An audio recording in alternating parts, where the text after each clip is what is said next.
nó khỏi bao nhiêu món không biết đâu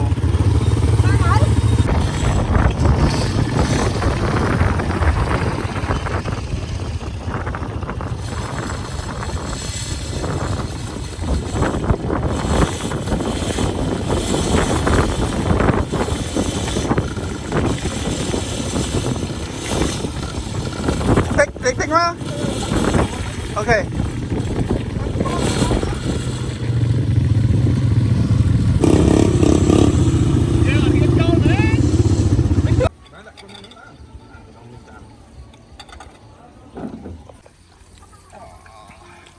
đánh xòm hai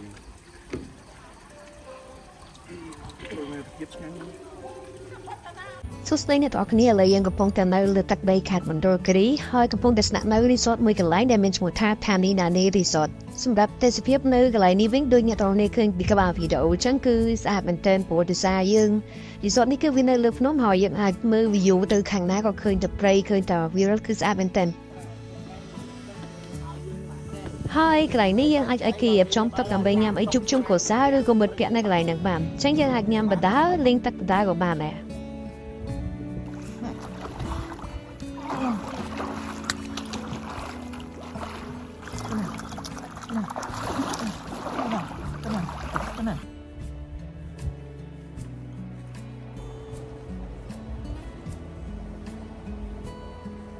បន្ទាប់ពីពួកយើងបានដងវាលេងទឹកឆ្អែតឆ្អន់អស់ហើយពេលល្ងាចក៏បានមកដល់អញ្ចឹងពួកយើងក៏នាំលាបកាត់ភ្លើងអាំងសាច់អាំងគឺសមុទ្រញ៉ាំព្រោះដោយសារវាយ៉ាងល្ងាចណាស់ដែរហើយគឺសមុទ្រនេះគឺពួកខ្ញុំអត់ទិញនៅពេញទេហើយក៏អត់ទិញនៅឥណ្ឌូកូរ៉េដែរគឺទិញមកពីខេត្តកោះកុងព្រោះដោយសារពួកខ្ញុំស្គាល់គេនៅកោះកុងហើយ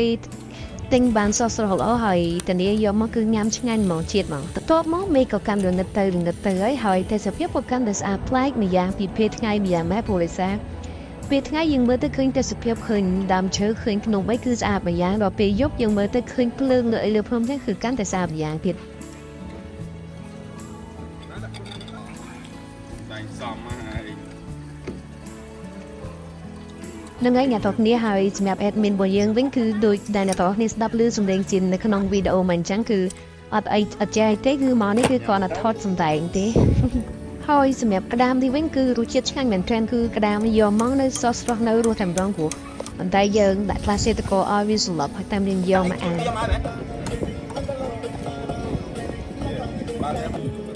cái đá là tao tôm biết này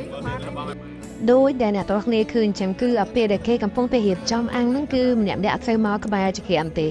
តែដល់ពេលចាប់ផ្ដើមឆ្អិនបដាហ្នឹងគឺម្នាក់ក៏ចាប់ផ្ដើមមកបដាដែរហើយអានេះគឺថ្ងៃទី 2 គឺពួកយើងចាប់ផ្ដើមដងទៀតដែរបន្តតាំងពីព្រលឹមមកព្រោះដោយសារថ្ងៃទី 1 ហ្នឹងគឺយើងមកដល់ងាយខែលាហើយគឺយើងបានដើរទៅណាទេគឺមកដល់សម្រាប់នៅរីសតតែម្ដងហើយអាកន្លែងដំបូងដែលយើងចូលមុនហ្នឹងគឺនៅភ្នំដ៏កំមុំគឺយើងចូលទៅថតរូបហ្នឹងតិចហើយបន្ទាប់មកគឺយើងក៏ហោះមកសមុទ្រឈើហើយលើ admin របស់យើងបាទគឺដល់មកសម្ដែងទៀតហើយគឺបានវីដេអូរយៈក្រោយហ្នឹងគឺចូលវីដេអូយ៉ាងញឹកតិច បន្ទាប់ពីពួកយើងចេញពីសមុទ្រឈើហើយក៏បានឈានចូលចកាកាហ្វេបន្តិចដើម្បីថតរូបហើយបន្ទាប់ពីយើងថតរូបផុតហើយក៏ហួសបន្តដំណើរមកទៀតនៅភ្នំបាយឆៅសមុទ្រឈើហើយឥឡូវយើងមកមើលពួកឯករបស់យើងបាទកំពុងតែបញ្ចេញស្នាដៃបាញ់ព្រួយទេសភាពនៅកន្លែងនេះវិញគឺសម្រាប់ខ្ញុំគឺឲ្យ100លើ100ហ្មងគឺឆោនៅកន្លែងហ្នឹងមើលទេសភាពទៅគឺឃើញព្រៃស្អាតមែនតើ បន្ទាប់ពីពួកយើងចេញពីភ្នំបាយឆៅសមុទ្រឈើហើយឥឡូវយើងក៏បានដល់រមណីយដ្ឋានមួយកន្លែងដែលល្បីដែលអ្នកណាដែលមិនធ្លាប់មកឥណ្ឌូកូរ៉េក៏ជាធ្លាប់ឮតាមបទចម្រៀងហើយដែលទឹកជ្រោះមួយកន្លែងនេះគឺមានឈ្មោះថាទឹកជ្រោះប៊ូស្រាហើយសម្រាប់អ្នកដែលគាត់មកលេងខេត្តឥណ្ឌូកូរ៉េគឺភាគច្រើនពួកគាត់អត់ដែរចោលទេកន្លែងហ្នឹងគឺជារមណីយដ្ឋានដែលល្បីឈ្មោះមួយកន្លែងដែរនៅក្នុងខេត្តឥណ្ឌូកូរ៉េហ្នឹង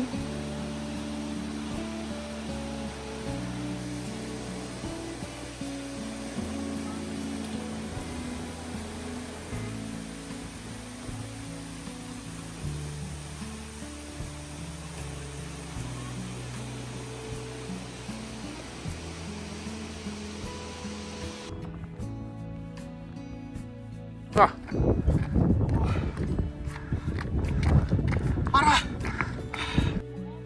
ហើយឥឡូវពួកយើងបានបន្តមកដល់ផ្លូវអសរអេហើយយើងក៏នាំគ្នាឡើងលើភ្នំដើម្បីថតធ្វើមើលឃើញ អាប់ភ្លើងអសអែហ្នឹងហើយទេសភាពនៅហ្នឹងក៏ស្អាតខ្លាំងដែរដូចអ្នកទាំងអស់គ្នាឃើញអញ្ចឹងគឺមានភៀវគាត់មកច្រើនឡើងមកថតរូបគ្រាន់ថាអ្នកនេះត្រូវដើរឡើងលើភ្នំហ្នឹងគឺវាគួរសមបាទក៏ប៉ុន្តែវាមិនឆ្ងាយបានទេដើរពីជាខេភ្នំមកគ្រាន់ថាយើងដើរឡើងភ្នំវាដូចដើរលើផ្លូវធម្មតាដើរទៅមកបែកអាចក្លៀកដែរហ្នឹងបន្ទាប់ពីពួកយើងបានដើរចូលច្រើនកន្លែងហើយពេលល្ងាចក៏ពួកយើងត្រឡប់មកចូល resort វិញហើយគឺយើងត្រូវសម្ងាត់នៅនឹងមួយយប់ទៀតហើយសម្រាប់ម៉ូតូនេះថាគឺខា resort គាត់ឲ្យយើងសម្រាប់ជិះដើរកំសាន្តទៅចិត្តៗហ្នឹងអញ្ចឹងឲ្យដោយសារវានៅយ៉ាងភ្លឺដែរចឹងពួកយើងក៏ជិះគឺឆ្វែលលេងចិត្តៗហ្នឹងមកផ្លែប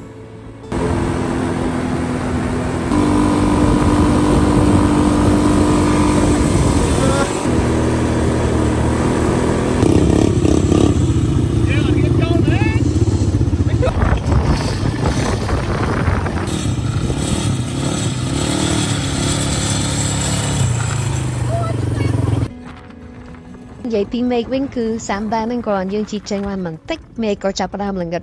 ហើយអញ្ចឹងក៏ពួកយើងសម្រេចចិត្តបកត្រឡប់ទៅ resort វិញព្រោះវាស្ងាត់ដែរហើយចំណែកអាកាសធាតុនៅនេះវិញគឺញាក់ហ្មងពេលយប់គឺទឹកជាក់ខ្លាំងមែនទែនអញ្ចឹងបើអត់ក្រៀមក៏អានវាទៅទេគឺចប់ហើយមើលបងខ្ញុំទៅដឹងហើយគឺអត់មានអាវនេះក៏ទៅទាញអាភួយពីក្នុងបន្ទប់យកមកអង្គុយសុខចិត្តមកអង្គុយស្ដាប់យប់ថ្ងៃទី2តែយើងអត់គេនឹងបន្ទប់ទេឥឡូវយើង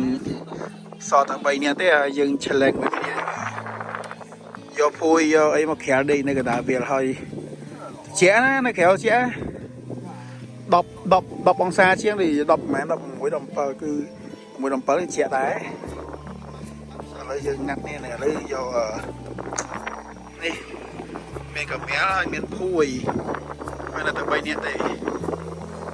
ហើយយ៉ាងនេះអស់ហើយគេអស់ហើយតែនៅខាងនោះ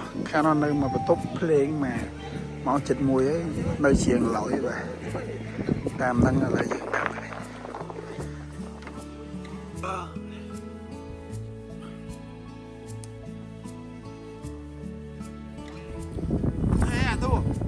អាទូតែសក់រូបសក់មានបន្ទប់រត់ចោលមិនទៀតមកនៅតាដោបាយបាយគុណហើយដេកហើយម៉ោង3ហើយ